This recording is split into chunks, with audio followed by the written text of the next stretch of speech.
All right, good morning, everybody. Thank you for joining me for today's webinar on exploring map overlays. So the goal for today is to create some overlays, kind of discuss like the context of when you can use them, actually use them in a quick search, and if there is time, just kind of show you that you can plug these even into some of our statistical gadgets here on our dashboard.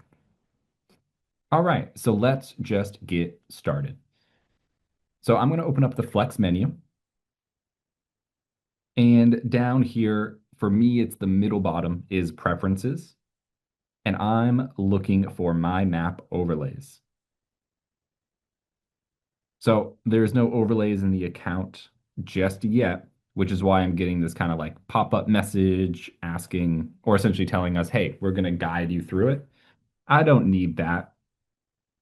So I'm going to disable inline help here, just so those pop-ups don't get in the way. All right, and as expected, we're looking at our map. And we want to create some shapes. So just like the quick search map, right? Our toolbar is down here towards the right. And I have the polygon tool available for my overlays. So we don't have the radius or like the perfect rectangle shape, but we do have the polygon so we can create some custom shapes. I find that like Great Diamond Island, Little Diamond Island, Long Island, peaks over here outside of Portland are like perfect examples for today's lesson. So I'm zooming in over here so I can see the islands, Cushing, Little Diamond, Long Island. You get the gist. And the reason why I think these are good examples is because when you search for Portland properties on these islands are part of that search by default. Even though if you're running like a statistical search, right? Those, the difference between like mainland Portland and the islands is usually big enough that it skews your data if you're pulling island listings on your mainland, kind of like data searches. If that makes sense. So I'm going to draw some overlays so that we can isolate or search only within these specific islands. So I'm clicking my polygon tool in my toolbar, and I'll zoom in a little more onto peaks because this is the first one I'll highlight. So I'm going to just start on the outside. I'll click once to get my line going, and then every time I need to kind of like make an adjustment on the shape, I click and I move, and it allows me to kind of hover everything and double click to lock that in. All right, so now we have the polygon here. It's in blue. We can see it's up in our shapes. If I click polygon in our little list right here, you saw that it zoomed me over a little bit so I could see it. And then it gave me this little speech bubble here, which is going to allow me to click edit. And there's a couple things I can do. One, I can change the name of the shape, which I definitely recommend. So that way, when you're actually utilizing it, it's easy to remember or see what shape it belongs to. And then if you want to get cheeky in color code, you certainly can. Let's do peaks in a nice light blue. And then I'll click close. So now we got Peaks Island here. I'll close out of that speech bubble. And just for the sake of repetition, right, I'm going to trace out a couple of these other islands. So back to my toolbar, I'm coming up to Great Diamond, and I'm just clicking on the outside. Every time I need to adjust the direction of the line, I can click and keep going. Boom, boom. Double click to lock it in. Click polygon. Click edit. I'm going to call this G. Well, I didn't mean to click that much. Click edit. GDI. And this one can be green. I'll close. And again, this is a lesson to be learned.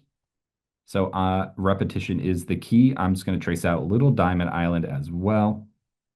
Click polygon on the right, edit. I'll call this LDI for Little Diamond. And Little Diamond can be pink. And I'll click close. So I can keep going. I could do Cushing Island, this little Fort Scammell area. I'm not sure if there's listings out there. I could do Long Island, this Fort Lyon, etc. Trace out all of these islands. You can do it off of the coast of, yeah, I don't know, maybe Rockland, Rockport area probably has these islands too, I bet. And now that I have my shapes, I'm ready to save this collection of overlays, basically. So we have these individual overlays, and then we're going to have like the collection that these live under. So I'm going to click Save in the top right, and I'll call this Portland Islands.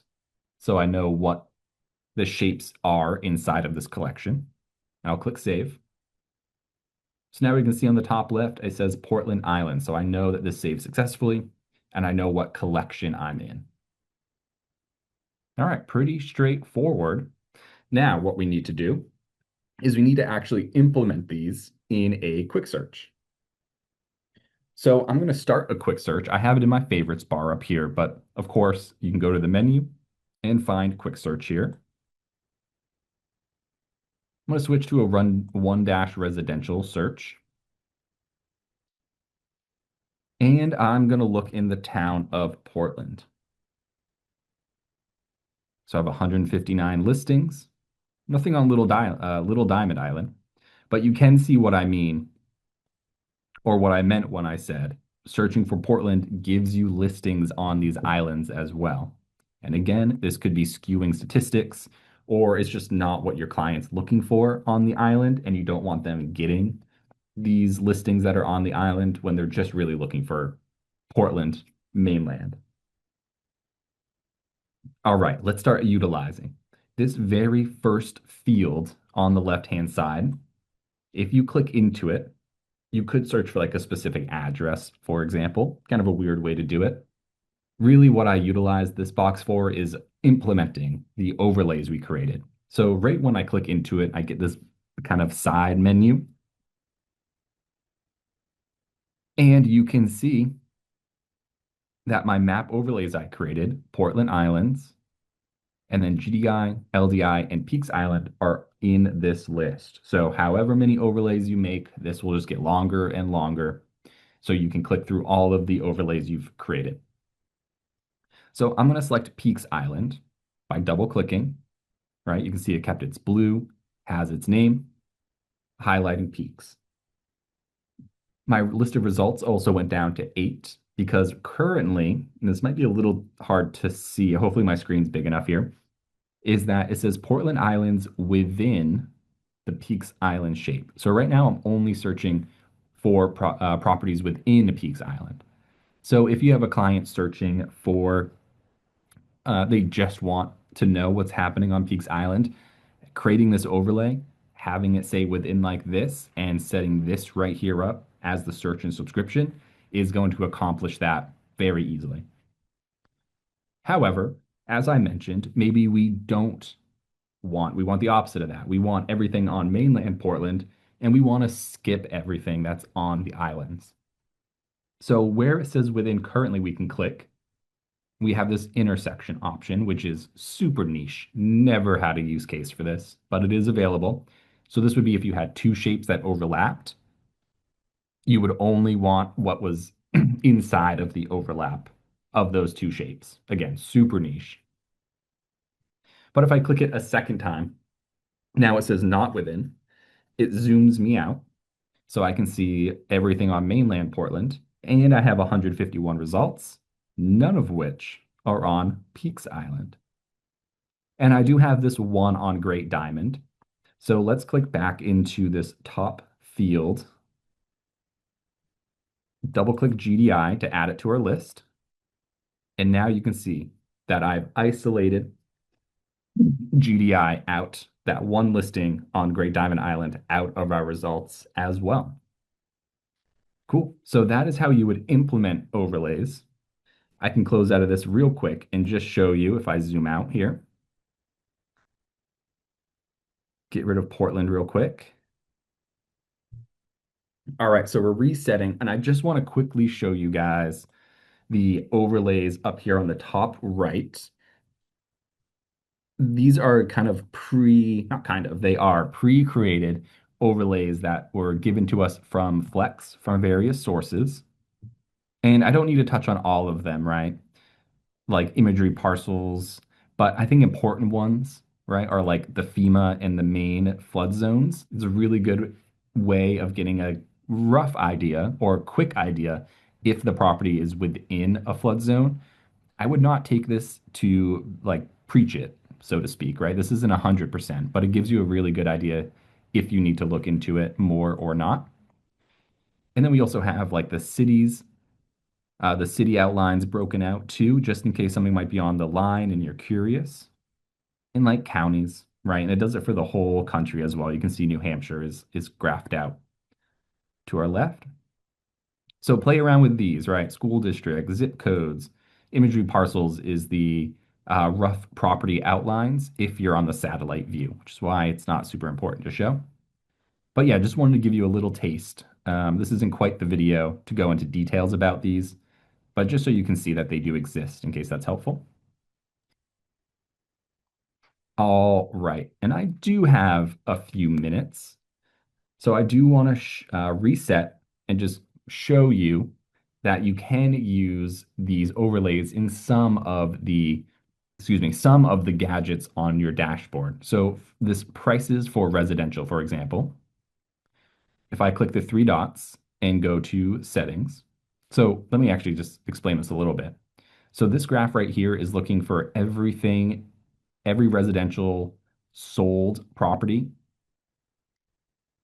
and it's giving us the median sales price. So you can see it kind of rises, it crashes here in, I'm guessing that's March. So if I want to be more specific about this, maybe I want the median sales price on Peaks Island specifically, I can click the three dots, go to settings. I'm looking for residential. I want sold median sale price. In my location, not only could I type in towns or counties, I can also apply my map overlays. So let's say it's Peaks. I'm going to click save. And there might be some missing data if things don't sell, perhaps during like the winter time in the spring. But you can see here that it gives us the median sales price for only within the Peaks Island overlay we created for any time there is data for that. Cool. So I want to thank you all for joining me again for today's webinar on using map overlays. If you have any questions after the fact, give us a call at 780-1366, or you can email us at help@mainlistings.com. Thank you again. Have a great rest of your day.